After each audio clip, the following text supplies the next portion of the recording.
सो infrared spectroscopy, जिसमें हमने बात की कि जो रेड रेडिएशंस आपके होते हैं, उन रेड रेडिएशंस के ज्यादा अगर आपको वेवलेंथ अगर होती है जिन भी रेडिएशंस की, वो इंफ्रारेड रेडिएशंस होते हैं, जिनमें अगर वेवलेंथ की बात करें तो वो 200 नैनोमीटर से 400 नैनोमीटर पे जाता है, और अगर हम उसके वेव नंबर की बात करें तो 4000 सेंटीमीटर इनवर्स से और 400 सेंटीमीटर इनवर्स के बीच में। तो इस रेंज की जो रेडिएशंस हैं, वो रेडिएशंस अगर एब्जॉर्ब होती हैं किसी भी पार्टिकल के थ्रू या किसी भी मॉलिक्यूल के थ्रू, किसी भी मैटर के थ्रू, तो वहां पे हमें एक जो स्पेक्ट्रम मिलेगा वो इंफ्रारेड स्पेक्ट्रम मिलता है। ठीक है, ये सारी की सारी चीजें कुछ हमने कल बताई थी, और बेसिक रिक्वायरमेंट मैंने आपको बताया था कि मॉलिक्यूल ऐसा होना चाहिए जिसमें डाइपोल मूवमेंट प्रेजेंट हो। अगर डाइपोल मूवमेंट प्रेजेंट होता है तो डाइपोल मूवमेंट में जो भी चेंज होगा जब वो इंफ्रारेड रेडिएशंस को करेगा, मतलब डालेंगे हम उस पर, तो वो इंफ्रारेड रेडिएशंस को एब्जॉर्ब करेगा और डाइपोल मूवमेंट उसका चेंज होगा, और डाइपोल मूवमेंट चेंज होगा तो एब्जॉर्प्शन जो भी होगी वहां पे इंफ्रारेड रेडिएशंस की, वो स्पेक्ट्रम देगी। ठीक है ना, और अगर वो स्पेक्ट्रम हमें मिलता है तो उससे हम बहुत सारी इंफॉर्मेशंस देख सकते हैं। तो दो तरह के कंपाउंड्स हमने पढ़े, एक वो जो आईआर रेडिएशन जब उन पर डालें तो वो आईआर एक्टिव होते हैं, मतलब रेडिएशंस को एब्जॉर्ब करेंगे, और एक वो मैटर या कंपाउंड्स जो आईआर इनएक्टिव होते हैं, जो रेडिएशंस इंफ्रारेड रेडिएशंस को एब्जॉर्ब नहीं करते। तो उसके लिए मैंने कंडीशन आपको बता दी थी कि कंपाउंड कैसा होना चाहिए, वो डाइपोल मोमेंट रखना चाहिए, उसका डाइपोल मोमेंट जीरो नहीं होना चाहिए। अगर जीरो है तो वो आईआर इनएक्टिव होता है, या फिर कंपाउंड जो है उसका जो स्ट्रक्चर है वो सिमेट्रिकल हो। अगर वो सिमेट्रिकल है तो भी उसका डाइपोल मोमेंट जीरो हो जाता है और वो आईआर रेडिएशंस को एब्जॉर्ब नहीं करता।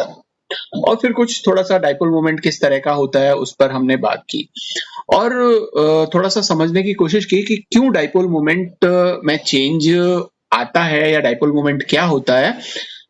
तो उसको हमने थोड़ा सा कल यहाँ पे समझने की कोशिश की कि कोई भी कंपाउंड का जो मॉलिक्यूल है उसका डाइपोल मोमेंट दो चीजों पे डिपेंड करता है, एक उसका चार्ज जो भी है उन एटम्स पर, और या फिर उनके बीच का जो इक्विलिब्रियम डिस्टेंस है आर, वो है ना। तो वो इक्विलिब्रियम आर क्या होता है उसके बारे में कल हमने बताया। और जो क्यू है, तो क्यू क्यों डिपेंड करता है, क्यू इसलिए डिपेंड करता है क्योंकि जो भी चार्ज होगा वो चार्ज ही इसको, जो दो एटम्स आपस में पास पास हैं उनमें जो भी रिपल्शन या अट्रैक्शन जो भी है वो उस चार्ज की वजह से है। तो चार्ज अगर ज्यादा होगा तो जाहिर सी बात है वहां पे जो इनका जो डिस्टेंस है वो भी इफेक्ट होता है। तो उसको हमने यहाँ पे देखा कि जैसे अगर HCl है और हमारा HI है, तो यहाँ पर जो आयोडीन है उसकी इलेक्ट्रोनेगेटिविटी कम होती है, क्लोरीन की इलेक्ट्रोनेगेटिविटी ज्यादा होती है, मतलब कि यहाँ पे ज्यादा चार्ज ये इलेक्ट्रॉन अपनी तरफ खींच लेगा ये क्लोरीन। ठीक है ना, तो इसलिए ये चार्ज पे डिपेंड करता है। लेकिन यहाँ पे चार्ज सेम रहता है जब हम किसी एक पर्टिकुलर कंपाउंड को स्टडी कर रहे होते हैं, लेकिन वहां पे आर जो है वो चेंज होता रहता है। वो चार्ज आर चेंज क्यों होता रहता है, क्योंकि जो भी बॉन्ड है वो रिजिड बॉन्ड नहीं है, वो कोई सख्त बॉन्ड नहीं है कि यहाँ पर ए ने बी के साथ में बॉन्ड बना लिया। ठीक है ना, और ये बिल्कुल कोई एक यहाँ पर हमने बीच में डंडा लगा दिया कि अब वो आगे कंप्रेस नहीं हो सकता या स्ट्रेच नहीं हो सकता। वो एक स्प्रिंग की तरह होता है। जो ए और बी के बीच का ये जो बॉन्ड है, ये बॉन्ड एक स्प्रिंग की तरह होता है, जिसको खींचा भी जा सकता है, इसको दबाया भी जा सकता है। ठीक है, तो ये जो ए और बी के बीच का जो बॉन्ड है ये क्या करता रहता है, वाइब्रेशन करता रहता है ना। उसको थोड़ा सा हमने समझने की कोशिश की थी। ज्यादा डिटेल्स में आपको वापस से उस क्लास का वीडियो देखना पड़ेगा। सो ये जो वाइब्रेशंस होते हैं इन पर हम वापस आ जाते हैं कि ये जो वाइब्रेशंस हैं, ये वाइब्रेशंस दो तरह के हो सकते हैं। और जिसमें हमने कहा कि मान लीजिए कि आपके पास में एक मॉलिक्यूल है जो डायएटॉमिक मॉलिक्यूल है। डायएटॉमिक मॉलिक्यूल मतलब दो एटम्स हैं। ये मान लीजिए कि एटम ए है, ये दूसरा एटम है जो बी है। ठीक है, ये दो एटम्स, और मान लीजिए कि इसका मास m1 है और इसका मास m2 है, और ये किसी केमिकल बॉन्ड के थ्रू जुड़े हुए हैं। और वो केमिकल बॉन्ड, जैसा मैंने आपको बताया कि वो कोई फिक्स बॉन्ड नहीं है, कोई फिक्स, बल्कि एक स्प्रिंग की तरह एक लचीला एक बॉन्ड इस तरह से इन दोनों में अट्रैक्शन होता है। अब इस स्प्रिंग को हम क्या कर सकते हैं, दबा भी सकते हैं और खींच भी सकते हैं। अगर हम इसको दबाते हैं या खींचते हैं तो जाहिर सी बात है कि ये जो ए और बी हैं ये एक दूसरे से दूर भी जाएंगे। दूर जाएंगे तो इसका मतलब ये है कि अब ए की जो पोजीशन है और बी की जो पोजीशन है वो बदल जाएगी। मास सेम रहेगा लेकिन ये जो स्प्रिंग है वो क्या हो जाएगा, स्ट्रेच हो जाएगा इस तरह से। लेकिन हम इसको दबा भी सकते हैं। अगर हम इसको दबाते हैं तो क्या होगा, तो होगा ये कि ए और जो बी है वो पास पास आ जाएंगे और जो स्प्रिंग है वो कुछ इस तरीके का होगा। तो कुल मिलाकर के आप ये कह सकते हैं कि ये लगातार ए और बी पास आते रहते हैं, दूर जाते रहते हैं, पास आते रहते हैं, दूर जाते रहते हैं, तो इनमें एक वाइब्रेशन जो है वो क्रिएट होती रहती है, ठीक है ना, या एक वाइब्रेटिंग जो मोशन है वो होता रहता है। और ये जो वाइब्रेटिंग मोशन है ये दो तरह से इसमें हो सकता है। एक जो वाइब्रेशन होता है उसको हम बोलते हैं स्ट्रेचिंग वाइब्रेशन, स्ट्रेचिंग स्ट्रेचिंग और दूसरे तरह का जो वाइब्रेशन होता है उसे हम बोलते हैं बेंडिंग। तो स्ट्रेचिंग वाइब्रेशन और बेंडिंग वाइब्रेशन ये क्या होते हैं, किस तरह के होते हैं, उस पर बात करते हैं, फिर थोड़ी सी आगे की चर्चा करेंगे हम। तो देखो, स्ट्रेचिंग वाइब्रेशन वो होता है जिसमें जो भी कनेक्टिंग एटम्स हैं, जैसे यहां पर ए और बी है, तो इसका जो बॉन्ड लेंथ है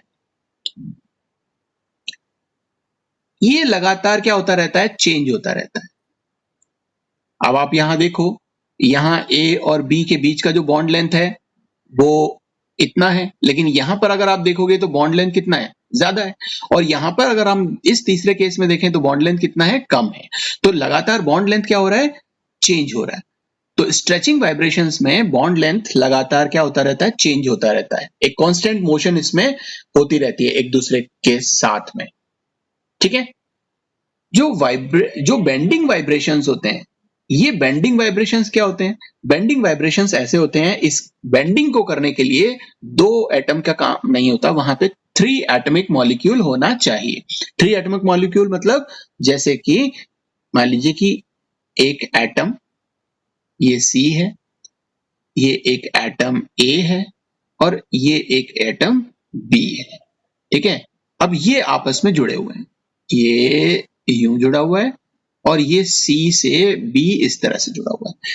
अब इनके बीच का ये जो बॉन्ड एंगल है, जरूरी तो नहीं है कि ये सिर्फ A और C दूर जाएगा या A जो है वो पास में आएगा इसके, या C और B दूर जाएगा और B इसके या तो पास में आएगा। इस तरह की वाइब्रेशन जो होगी वो तो स्ट्रेचिंग होगी, वो हमने यहाँ पर देख लिया कि इस तरह की वाइब्रेशन जो है वो स्ट्रेचिंग वाइब्रेशन है। लेकिन ये जो वाइब्रेशन है जिससे बॉन्ड एंगल चेंज होता है, ये बॉन्ड एंगल इस समय मान लीजिए कि 50 डिग्री का है या 90 डिग्री का है, मान लीजिए 90 डिग्री का है, तो ये इस तरह भी हो सकता है कि ये हमारे पास में C और ये हमारे पास में A और ये हमारे पास B। अब जो बॉन्डिंग एंगल है, ये जो दोनों जुड़े हुए हैं, अब इनके बॉन्ड एंगल क्या हो गया, कम हो गया। अब मान लीजिए कि ये 45 डिग्री का ही बॉन्ड एंगल हो गया। तो ये लगातार एक दूसरे के पास आते रहते हैं जिससे बॉन्ड एंगल क्या होगा, कम हो जाएगा। ये लगातार एक दूसरे से दूर जाते रहते हैं जिससे बॉन्ड एंगल बढ़ जाएगा। तो ये इसको हम बोलते हैं बेंडिंग वाइब्रेशंस, ठीक है। अब ये जो बेंडिंग और स्ट्रेचिंग दो तरह के जो वाइब्रेशंस हैं, इनमें भी कुछ कैटेगरीज होती हैं। स्ट्रेचिंग को तो आप समझ ही गए, दो तरह की स्ट्रेचिंग यहां पर हम समझने की कोशिश करेंगे या देखेंगे। वो दो तरह की स्ट्रेचिंग क्या होती है, एक होती है जिसे हम बोलते हैं सिमेट्रिक स्ट्रेचिंग और एक होती है असिमेट्रिक स्ट्रेचिंग। सिमेट्रिक और असिमेट्रिक स्ट्रेचिंग क्या होती है, देखो मान लीजिए कि आपके पास में एक ये कोई मॉलिक्यूल है, ठीक है, इसमें कार्बन और ये हाइड्रोजन, ठीक। अगर ये दोनों एक ही दिशा में, मान लीजिए या तो ये दूर जा रहे हैं, जैसे ए और बी से ही समझने की कोशिश करो, मान लो ये ए है और ये बी है, इस तरह से अगर आप समझने की कोशिश करो, ये बी भी बाहर जा रहा है और ए भी बाहर जा रहा है, ठीक है ना। या फिर क्या हो सकता है, ये ए और ये बी ये दोनों आपस में जुड़े हुए हैं, या दोनों क्या करें, दोनों अंदर आए, ये भी अंदर आ रहा है, ये भी अंदर आ रहा है। इससे ऊपर से बॉन्ड लेंथ बढ़ेगी, इस नीचे वाले से बॉन्ड लेंथ घटेगी। लेकिन इसमें देखो कि ए और बी दोनों की जो डायरेक्शन है वो क्या है, एक जैसी है। या तो दोनों बाहर जा रहे हैं या दोनों एक साथ अंदर आ रहे हैं। इस तरह की जो वाइब्रेशंस होती हैं, जो स्ट्रेचिंग वाइब्रेशंस होते हैं, उनको हम बोलते हैं symmetrical vibrations. Symmetrical stretching vibration, ठीक है। और अगर ऐसा हो कि ये ए है और ये बी, ये दोनों आपस में जुड़े हुए हैं, एक तो जा रहा है बाहर, ठीक है, और दूसरा आ रहा है अंदर, ठीक है। या फिर दूसरी तरह से हो सकता है कि ये ए तो आए अंदर और ये जाए बाहर, इस तरह का। हालांकि इसमें 2 एटॉमिक में नहीं समझ सकते इसको, अगर आप 3 एटॉमिक में समझो, और ये कार्बन है और ये हाइड्रोजन से जुड़ा हुआ है, तो अगर ये बाहर जा रहा है, ये भी बाहर जा रहा है, तो सिमेट्रिकल। ये कार्बन है, ये हाइड्रोजन, ये हाइड्रोजन, ये हाइड्रोजन, एक हाइड्रोजन ये अंदर आ रहा है, ये भी अंदर आ रहा है, तो भी सिमेट्रिकल।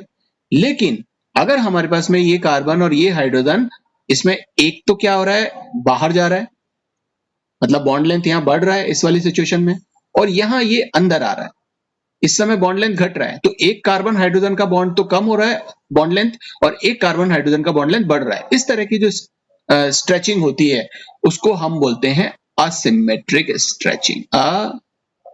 असिमेट्रिक स्ट्रेचिंग वाइब्रेशन, ठीक है। स्ट्रेचिंग वाइब्रेशन समझ में आगे कैसे हो सकते हैं, सिमेट्रिकल और असिमेट्रिकल। दूसरा है कि जो बेंडिंग वाइब्रेशंस हैं, वो बेंडिंग वाइब्रेशंस भी कई सारे तरीके के हो सकते हैं। कैसे? मान लीजिए कि ये हमारे पास में एक मॉलिक्यूल है, इसको हम CH समझेंगे सभी को, ठीक है। ये इसकी 2 संयोजकता है, इनसे कोई मतलब नहीं, हम इन 2 पर कॉन्सेंट्रेट करते हैं। मान लीजिए कि एक तो ये अंदर आ रहा है और ये इसके अंदर आ रहा है। अगर ये दोनों अंदर आ रहे हैं, या फिर ये हाइड्रोजन, ये भी हाइड्रोजन, और ये दोनों क्या हो रहे हैं, बाहर जा रहे हैं, ये बाहर जा रहा है और ये बाहर जा रहा है, तो इस तरह की जो बेंडिंग होती है इसको हम बोलते हैं सीजरिंग। ये सीजरिंग क्यों है? सीजरिंग का मतलब होता है कैंची। अब आप कैंची को देखो, जिनमें आप वो उंगली डाल लेते हो और उसके बाद में जो दो, अब आप कैंची को चलाओ तो क्या होता है, उसके जो दोनों ब्लेड्स हैं जो वी शेप में रहते हैं, ये जो दोनों ब्लेड्स हैं जो वी शेप में रहते हैं, और यहां पर आपने ये कैंची है, और या तो क्या होते हैं, ये दोनों अंदर आते हैं, और या फिर क्या होता है, ये दोनों बाहर जाते हैं, ठीक है ना। तो इस तरह से इसका जो ये जो बॉन्ड एंगल है वो कम ज्यादा होता रहता है। तो इस तरह की जो बेंडिंग वाइब्रेशंस है उसको हम बोलते हैं scissoring bending vibrations. I think आपको समझ में आ गया होगा सीजरिंग क्या होती है, ठीक है। ओके, अब सीजरिंग समझ में आ गई तो एक और बेंडिंग वाइब्रेशंस होती हैं, उसको थोड़ा समझते हैं। वो क्या होती है, जैसे मान लो कि आपके पास में ये एक मॉलिक्यूल है ना, ये CH ही ले लेते हैं हम, ये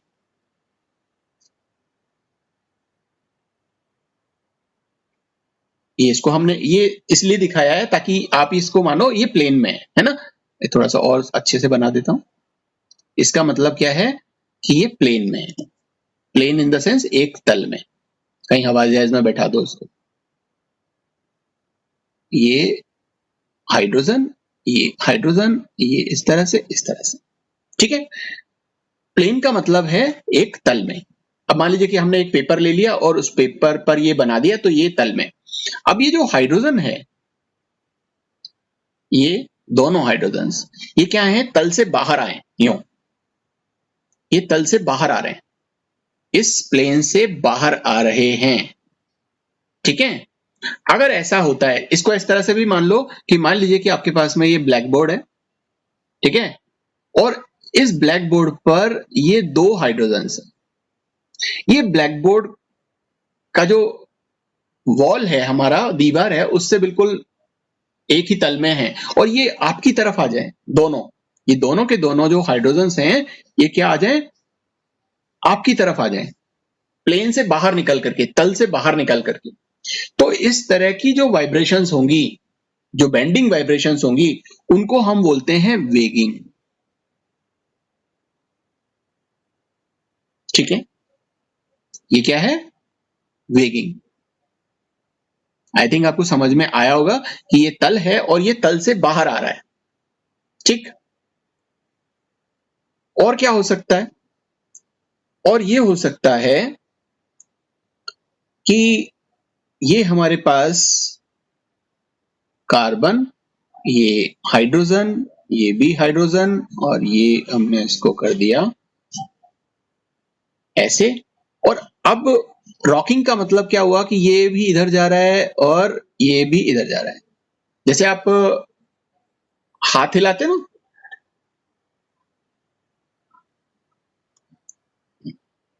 मतलब ये दोनों के दोनों क्या आ जाएंगे, ऊपर, या दोनों के दोनों क्या आएंगे, नीचे।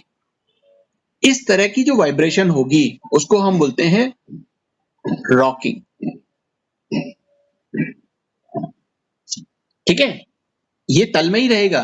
इसमें वेगिंग में क्या होता था, ये तल के बाहर आकर के करता था। ये बोर्ड है आपका और बोर्ड से बाहर की तरफ, पीछे की तरफ, बाहर की तरफ, पीछे की तरफ, इस तरह से आ जाए तो उसे हम बोलेंगे वेगिंग। और रॉकिंग क्या होगा कि ये रहेगा तल में ही, लेकिन तल में ही ये दोनों हाइड्रोजन या तो ऊपर जाते हैं, नीचे आते हैं, ऊपर जाते हैं, नीचे आते हैं, ऊपर जाते हैं, नीचे आते हैं। तो इस तरह की जो वाइब्रेशन होगी उसे हम क्या बोलेंगे, रॉकिंग। एक और वाइब्रेशन होती है,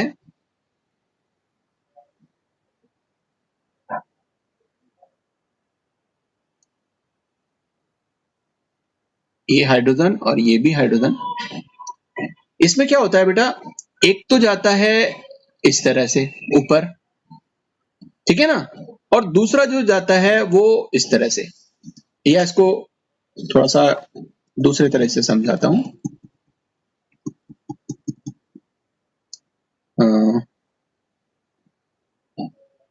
लंबा ना बना करके इसको बनाते हैं थोड़ा सा ब्रॉड, अब थोड़ा सा अच्छे से समझ में आएगा। ये हाइड्रोजन और ये भी हाइड्रोजन। अब देखो, एक तो जा रहा है यूं और एक जा रहा है यूं, मतलब कि आप वी शेप बनाओ, ऐसे दो उंगलियों को दोनों सामने की तरफ आप रख करके वी शेप बनाते हो। अब क्या करो, ट्विस्ट करो दोनों को। ट्विस्टिंग इन द सेंस,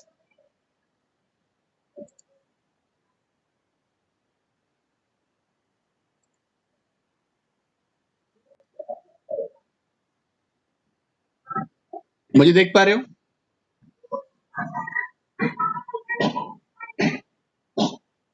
मेरी फिंगर्स दिख रही है बेटा?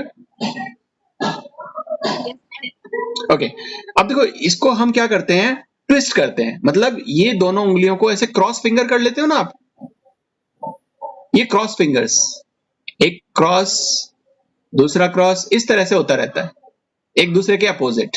सीजरिंग में क्या होता है, सीजरिंग इस तरीके से चलती है, कैंची, ठीक है ना, इस तरीके से। लेकिन इसमें क्या होता है, इसमें इस तरह से ट्विस्ट होता है, मोड़। तो इस तरह की वाइब्रेशंस भी हो सकती है, इसको हम बोलते हैं ट्विस्टिंग। आगे समझ में?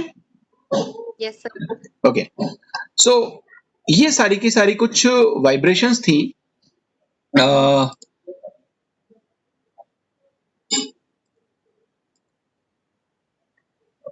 अब यहां एक चीज जो मैं बताना चाह रहा हूं, इस पर थोड़ा चलो बाद में डिस्कस करेंगे।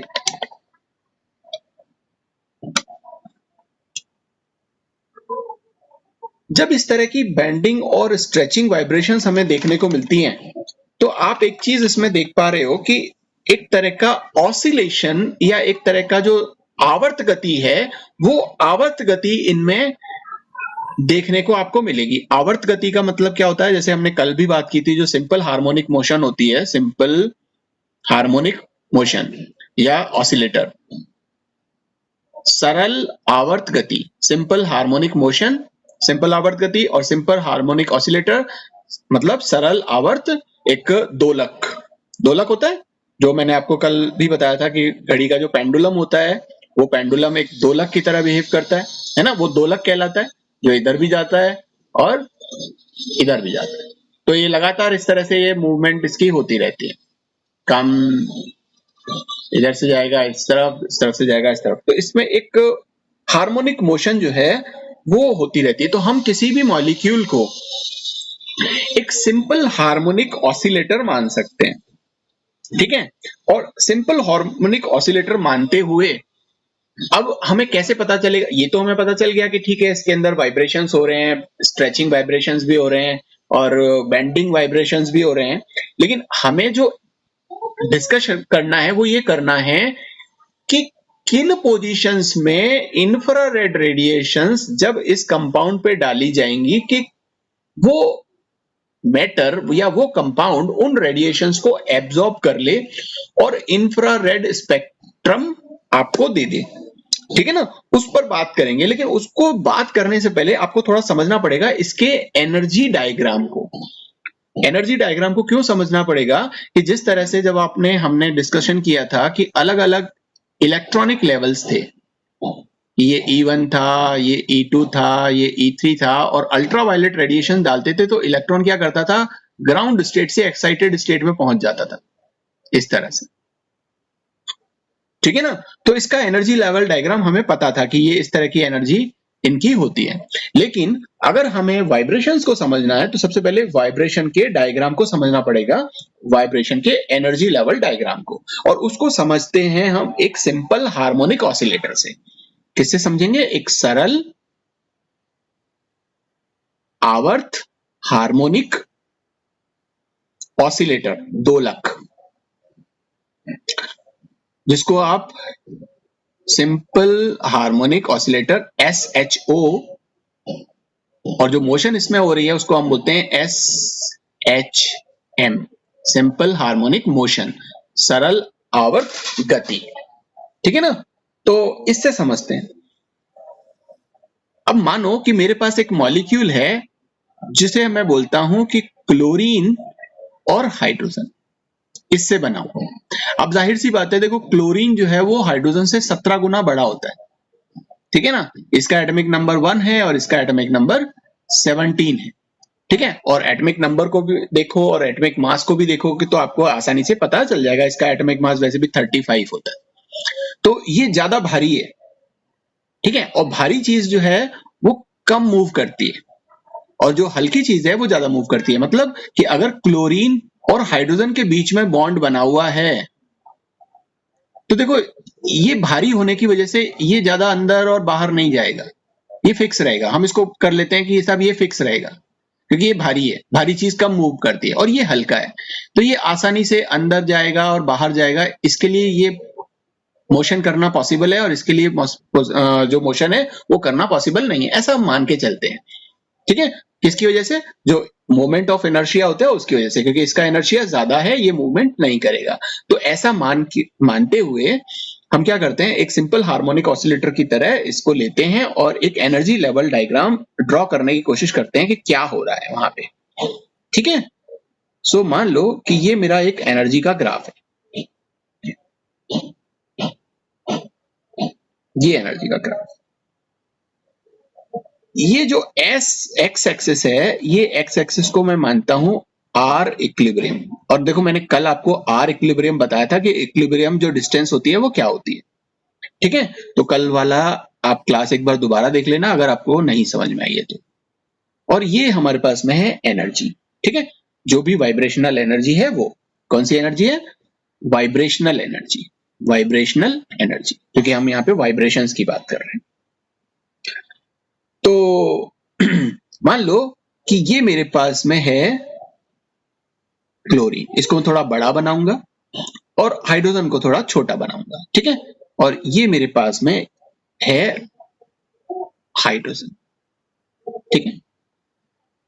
अब यहां आप मान के चलना कि बड़ा वाला जो है वो क्लोरीन है और जो छोटा वाला है वो हाइड्रोजन है, ठीक है। ये आप मान के चलें।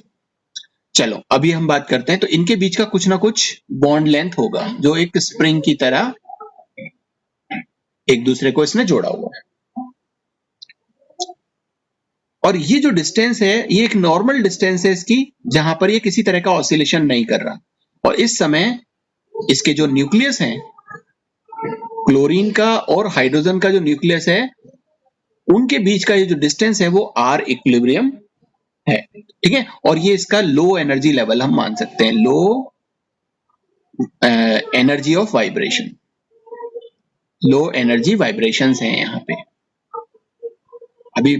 अब मैं क्या करता हूं, इस हाइड्रोजन को, क्योंकि ये तो फिक्स कर दिया हमने क्लोरीन, इस हाइड्रोजन को क्या करता हूं मैं कंप्रेस करता हूं। और ये कंप्रेस करता हूं, थोड़ा सा इसको मैंने यहां कंप्रेस कर दिया, ये मान लो कि यहां आ गया, होना कहां चाहिए था यहां पे, लेकिन ये यहां, इसको थोड़ा सा दबाया मैंने, इसकी पोजीशन फिक्स है, यहीं पर है, इसकी पोजीशन इस तरह से फिक्स है, ओके। अब जब मैं इसको यहां से दबाऊंगा, ये जो डिस्टेंस है ये इसकी इक्विलिब्रियम डिस्टेंस है, इसको मैं इस तरह से दिखा देता हूं डॉट डॉट से। अब ये इतना मूवमेंट मैंने इसका करवाया है यहां से, ठीक है। जब मैं इसको यहां से दबाऊंगा तो इसमें एक तरह का रीस्टोरिंग फोर्स डेवलप होगा। जब आप स्प्रिंग को दबाते हो, जितना ज्यादा दबाओगे उतना ही वो, जब छोड़ोगे उतना ही ज्यादा वो पीछे की तरफ जाएगी, पीछे की तरफ मतलब अपोजिट डायरेक्शन में। तो मैंने इसको इस डायरेक्शन में दबाया और जब छोड़ेंगे तो ये इस डायरेक्शन में जाएगा, ठीक है। तो जब ये जाता है इस डायरेक्शन में, तो मान लो कि अब ये यहां तक जाएगा, यहां तक, ठीक है ना।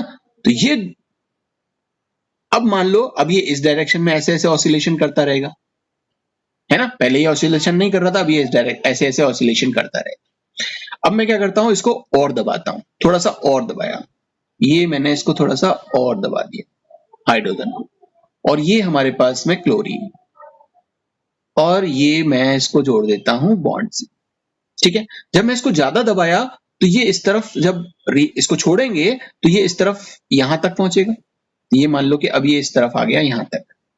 इसी तरह से मैं इसको और दबाता हूं, और ज्यादा दबाऊंगा तो जो रीस्टोरिंग फोर्स होगा वो क्या करेगा, और ज्यादा काम करेगा और ये इसको यहां तक लेके जाएगा, ठीक है। इस समय ये इस तरह से वाइब्रेशन कर रहा है, इस तरह से मैं इसको और दबाता हूं, और ज्यादा इसमें रीस्टोरिंग फोर्स होगा, ये और दूर तक जाएगा। इसको आप उस तरह से समझ सकते हो, जैसे मैंने कल भी आपको बताया था कि जैसे गुलेल, आपने थोड़ी सी गुलेल का जो वो है रबर, उसको खींचा तो ये थोड़ी कम दूरी तक पत्थर जाके गिरेगा, ज्यादा खींचा और दूरी तक, और ज्यादा खींचा और दूरी तक, और ज्यादा खींचा और दूरी तक, तो ये देखो ये और ज्यादा दूरी तक जा रहा है, ठीक है ना। इसी तरह से हम और ज्यादा करते हैं तो ये इस पोजीशन में आ जाता है। तो इस तरह से आप क्या देखते हो कि जितना ज्यादा मैंने इसको कंप्रेस किया उतना ज्यादा दूरी तक ये जा रहा है। और अब इस ग्राफ को आप बनाओ, इन सभी लाइंस को आप कनेक्ट कर दो। तो मैं इस लाइन को, ब्लैक जो लाइन है वो है, इससे कनेक्ट करता हूं, ये कुछ इस तरीके से कनेक्ट कर रहा हूं।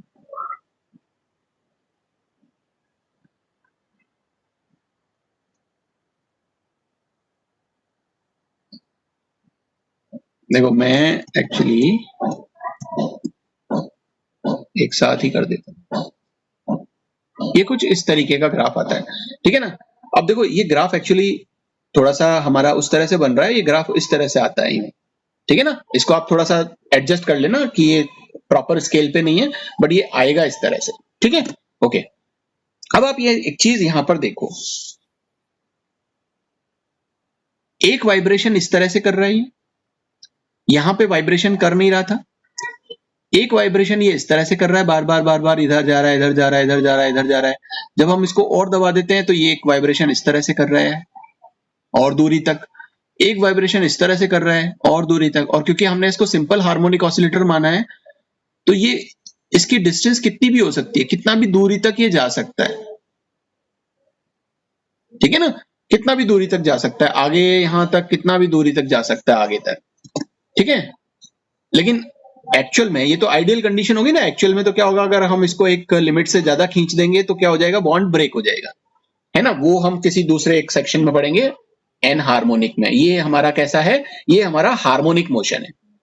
ये कैसा मोशन है, हार्मोनिक। और हार्मोनिक मोशन वो होता है जिसके अंदर ये बॉन्ड ब्रेक नहीं होता। हम ऐसा मानते हैं कि चाहे कितनी ही दूरी तक इसको लेके चले जाओ, उतना ही ज्यादा ये पहुंच जाता है, ठीक है ना, बिना बॉन्ड ब्रेक किए। तो खैर मैं यहां पर आपको दूसरी चीज समझाना चाह रहा था कि ये कुछ लेवल्स जो हैं वो एनर्जी के डेवलप हो गए यहाँ पे, ठीक है ना, कि ये जो है इसको हम मान लेते हैं कि ये V इक्वल्स टू 0, वाइब्रेशन का एनर्जी लेवल है इसलिए V नाम दे लेते हैं। सो ये V इक्वल्स टू 1, ये V इक्वल्स टू 2, ये V इक्वल्स टू 3, ये V इक्वल्स टू 4, ये V इक्वल्स टू 5, और ऐसे करके आगे आप कितने भी एनर्जी लेवल्स को बना सकते हैं, ठीक है। हम इन 5 तक ही सीमित रहते हैं और इन पर ही हमारी डिस्कशन को रखेंगे, ठीक है। ये जो मैंने मूवमेंट की थी, ये जो मूवमेंट की है, ये मान लो कि मैंने इसको x डिस्टेंस सरकाया था, x, अगर मैंने इसको x डिस्टेंस सरकाया था तो ये इस तरफ भी इसके जो इसमें पोटेंशियल एनर्जी क्रिएट हो गया है उसके अकॉर्डिंग ये इधर x डिस्टेंस में मूव कर जाएगा, है ना। यहां पर जो x है वो थोड़ा सा ज्यादा है, यहाँ की जो x की वैल्यू वो और ज्यादा है, यहाँ x की वैल्यू और ज्यादा है और यहाँ x की वैल्यू और ज्यादा है। मतलब ये जो कंप्रेशन मैंने किया है, जो मैंने इसको दबाया है वो x की वैल्यू, ठीक है ना। अब इसको हम हुक्स रूल से समझते हैं। हुक्स रूल क्या कहता है, चलो उस पर थोड़ी बाद में बात करेंगे। अभी जो मैं आपको बता रहा था वो ये कि ये इस तरह का एक एनर्जी ग्राफ आता है और हमें अलग अलग तरह के वाइब्रेशन मिलते हैं, ठीक है ना। अब ये वाइब्रेशन कुछ भी हो सकते हैं, ये कम एनर्जी के भी हो सकते हैं, और यहां पर अगर हम यहां ऊपर बात करें तो ये हाई एनर्जी वाइब्रेशन भी मिल सकते हैं। ये क्या है, हाई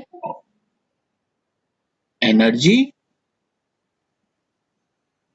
वाइब्रेशन, ठीक है ना। सो ये हाई एनर्जी वाइब्रेशंस हैं और ये लो एनर्जी वाइब्रेशंस हैं। अब ये कितना फोर्स हम इस पर लगा रहे हैं, तो ये कितना मूवमेंट कर रहा है अपोजिट डायरेक्शन में, उसको हम हुक्स लॉ से समझेंगे। तो देखो अगर मैं यहां पर एक पर्टिकुलर डिस्टेंस में इसको दबा रहा हूं, जैसे मान लीजिए कि मैंने ये x डिस्टेंस पर इसको यहां पे दबाया, तो हुआ क्या है, हुआ ये है कि इसमें एक रीस्टोरिंग फोर्स डेवलप हुआ है, रीस्टोरिंग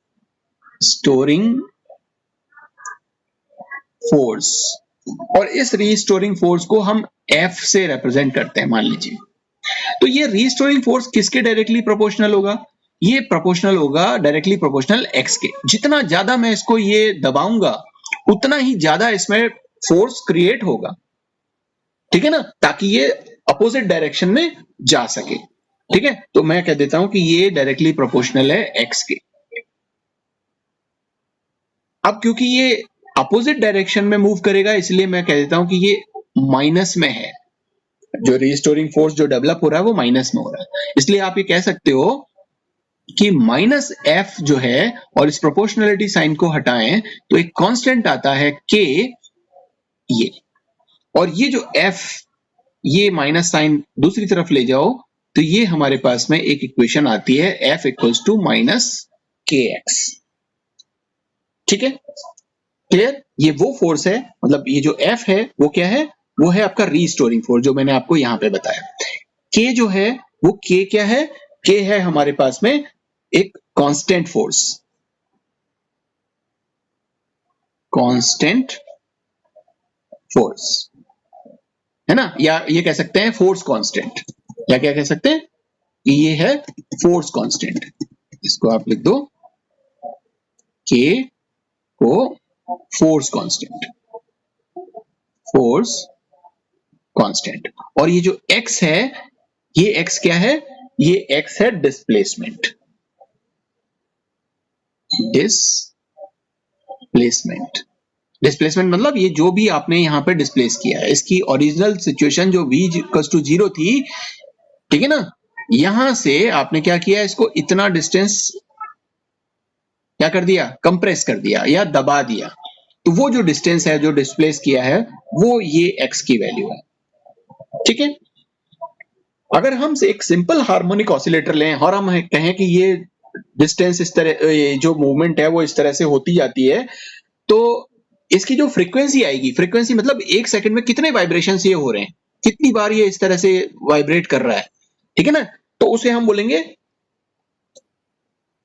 वाइब्रेशनल फ्रीक्वेंसी। फ्रीक्वेंसी आपने पढ़ी थी क्या होती थी, फ्रीक्वेंसी होती थी E equals to h nu से ये न्यू, ये फ्रीक्वेंसी थी जो C अपॉन लैम्बडा होती थी। ये जो न्यू की जो वैल्यू है वो क्या होती थी, C अपॉन लैम्बडा। लेकिन क्योंकि अब ये यहाँ वाइब्रेशन की हम बात कर रहे हैं, इसलिए इस वाइब्रेशन की फ्रीक्वेंसी को हम ओमेगा से दिखाते हैं, ओमेगा। और ये कैसा है, वाइब्रेशन, ठीक है ना। इसको हम बोल देते हैं वाइब्रेशनल फ्रीक्वेंसी। अब ये वाइब्रेशनल फ्रीक्वेंसी का जो इक्वेशन है वो आता है 1/2 अंडर रूट के अपॉन म्यू। अभी कैसे ड्राइव हुआ वो हमारा कंसर्न नहीं है, ना ही वो इस बुक का कंसर्न है, वो बाद में कभी आप पढ़ोगे और ज्यादा डिटेल में, तब इसको ड्राइव करेंगे कि वाइब्रेशनल फ्रीक्वेंसी कैसे निकाली। फिलहाल आप ये समझो कि वाइब्रेशनल फ्रीक्वेंसी का जो एक डेरिवेटेड फॉर्मूला जो हमारे पास आता है वो ये आता है। तो ये जो ओमेगा वाइब्रेशन है, ये ओमेगा है, डब्ल्यू नहीं है, ओमेगा। ओमेगा वाइब्रेशन ये है, ये क्या कहलाता है, वाइब्रेशन फ्रीक्वेंसी। जो के है, के आपको पता ही है क्या है, फोर्स कांस्टेंट, हमने ऊपर भी लिखा हुआ है। के क्या है, फोर्स कांस्टेंट। और क्या है इसमें, म्यू। ये जो म्यू है इसे हम बोलते हैं रिड्यूस्ड मास, रिड्यूस्ड मास। और ये म्यू जो होता है वो होता है आपका m1 m2। हमने आपको बताया था अभी कि ये जो दो ऑसिलेट, दो जो ए और बी जो थे, मैं वापस से यहाँ पे बता देता हूं कि दो जो एटम्स थे ए और बी, ये जो जुड़े हुए थे, या इसमें इस केस में हम मान लेते हैं HCl है, तो इसका मास m1 है और इसका मास m2 है। मतलब किसी भी बॉन्ड से जुड़ने वाले दोनों एटम्स का मास है ये। सो m1 multiplied by m2 upon m1 plus m2, ये रिड्यूस्ड मास का फॉर्मूला है जो आप यहां इस म्यू की जगह पे रख सकते हो, ठीक है। सो ये हमारे पास में एक इक्वेशन 1 आ जाती है फॉर वाइब्रेशनल फ्रीक्वेंसी। लेकिन आपको पता है कि हम फ्रीक्वेंसी के टर्म में बात नहीं करते, हम वेवलेंथ के टर्म में भी बात नहीं करते, हम एनर्जी के टर्म में भी बात नहीं करते। जब हम स्पेक्ट्रोस्कोपी पढ़ते हैं तो हम इनमें से किसी भी टर्म में बात नहीं करते। हमारा जो बात करने का जो टर्म है वो है वेव नंबर। हम इस टर्म में बात करते हैं, वेव नंबर, ठीक है ना, इन टर्म्स में बात नहीं करते। तो जब भी आपको कभी भी कुछ भी निकालना है तो आप देखोगे कि वेव नंबर के टर्म में वो वहां निकालेंगे।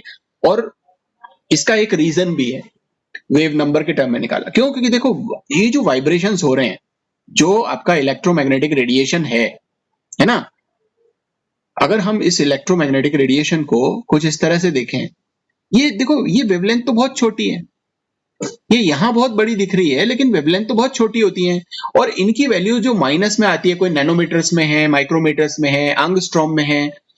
अगर मैं वेवलेंथ की इतनी छोटी वैल्यू जो है उसको यहां पर रखूंगा तो ये ग्राफ किस तरीके से बनेगा, ठीक है ना। इसलिए मैं क्या करता हूं, इस वेवलेंथ का, ये जो वेवलेंथ को मैं लैम्बडा से रिप्रेजेंट करता था, तो मैं क्या करता हूं, इसको वेव नंबर के टर्म में रिप्रेजेंट करूंगा। और वेव नंबर के टर्म में जब रिप्रेजेंट करूंगा तो ये क्या चीज हो जाएगी, ये हो जाएगा 1/λ। और इसको मैं रिप्रेजेंट कर दूंगा न्यू बार से, अगर मैं सिंपल जो आपका लीनियर वाइब्रेशंस हो रहे हैं उसकी बात करूं, ठीक है ना।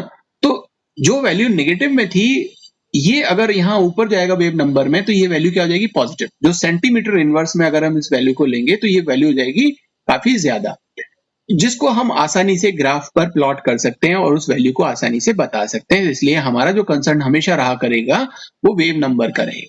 तो हमेशा वेव नंबर को याद रखो। तो इसका ये जो फ्रीक्वेंसी है इसको भी हमें वेव नंबर में कन्वर्ट करना पड़ेगा।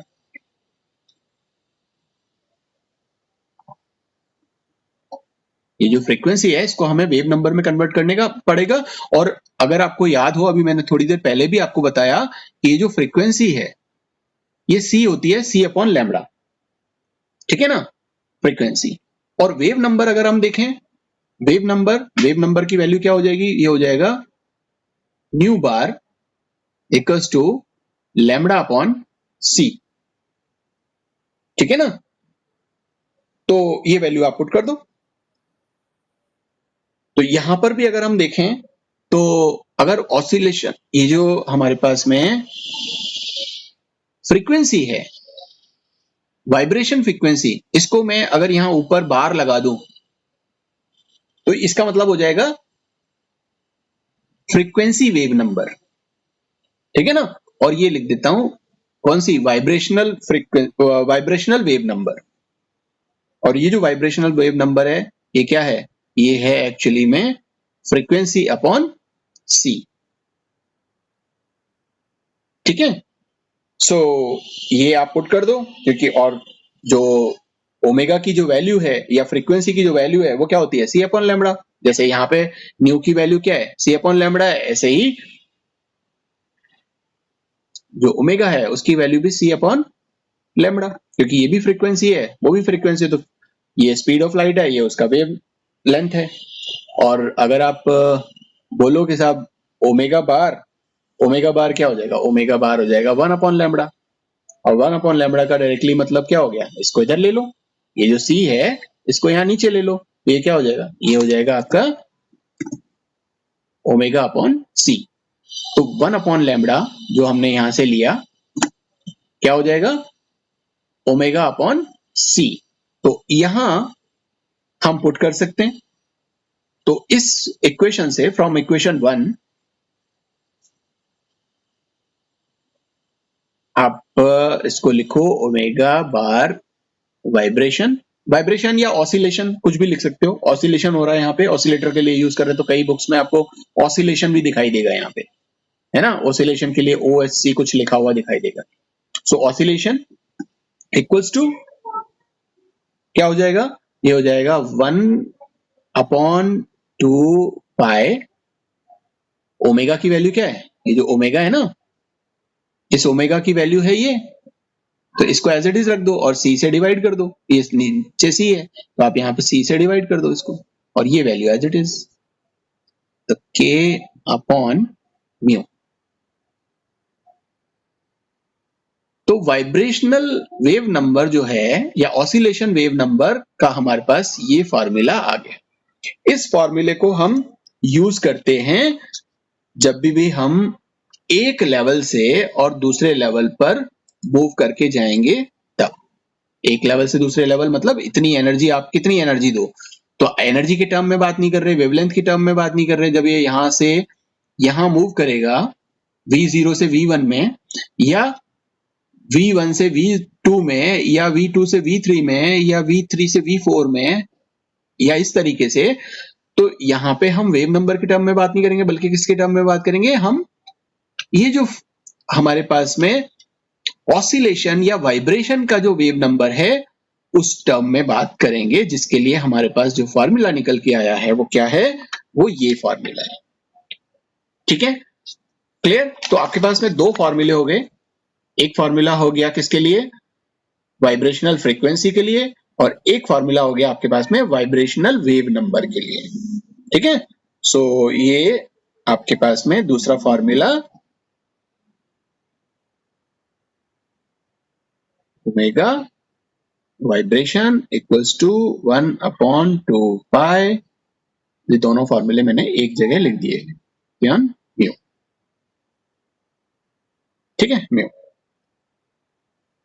ये दो फॉर्मूले हमारे पास में हो गए, जिसमें ओमेगा वाइब्रेशन क्या है, वाइब्रेशनल फ्रीक्वेंसी,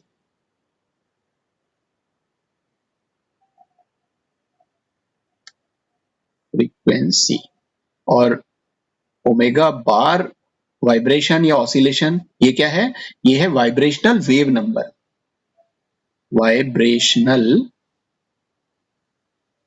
वेव नंबर, ठीक है। और इसका जो यूनिट है फ्रीक्वेंसी का, ठीक है ना, वो होता है किसमें, साइकिल पर सेकंड मतलब हर्ट्ज में, जबकि वेव नंबर का जो यूनिट होता है वो किसमें होता है, सेंटीमीटर इनवर्स में। ठीक है, ओके। नाउ अब हम बात करेंगे कि जब हम इस एक लेवल से, मतलब इस V0 से और V1 इतनी वाइब्रेशन जब हम इसको दें, जैसे ये ऑसिलेशन कर रहा है, ये जो मॉलिक्यूल है आपका ये ऑसिलेशन कर रहा है, ठीक है ना। अब ये ऑसिलेशन कर रहा है और जैसे ही इसकी इतनी एनर्जी, मतलब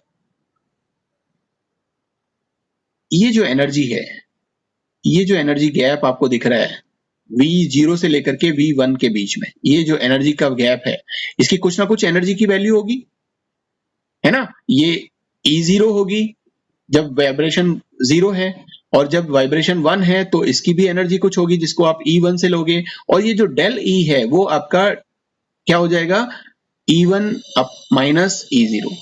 ये जो एनर्जी डिफरेंस, इतनी रेडिएशन जब हम इसके ऊपर रेडिएशन डालेंगे, इतनी रेडिएशन अगर इसको मिल जाए,